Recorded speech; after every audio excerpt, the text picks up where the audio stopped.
Ils ont réalisé des exploits qui vont au-delà des résultats escomptés. Depuis les centres pilotes Laurent Désiré Kabila, ces jeunes gens bandits urbains appelés autrefois Koulouna, après 8 mois d'encadrement au service national, sont devenus des bâtisseurs du pays. Les preuves sont palpables. Dans moins d'une année de leur transfèrement à Kanyama-Kasese, les Koulouna, désormais éléments au service national, dotent les pays d'une récolte de 1700 tonnes de maïs provenant de Kanyama-Kasese. Et c'est le mercredi que le général-major Jean-Pierre Kassongo Kabwik a réceptionné pour le pays la baleinière qui venait d'accoster avec les maïs. Vous avez constaté, vous avez remarqué avec nous aussi l'arrivée du premier bateau contenant le maïs qui vient du centre Laurent Désiré Kabila Kanyama-Kasese.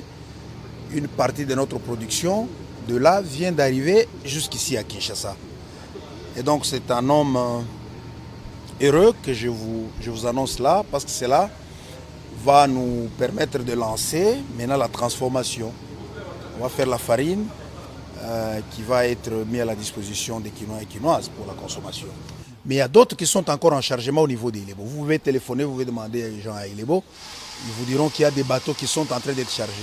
Vous pouvez vous informer auprès de la SNCC qui a transporté le maïs de Kanyama vers Ilebo. On vous dira qu'à un moment donné, ils ont été même débordés des demandes du service national en termes de wagons.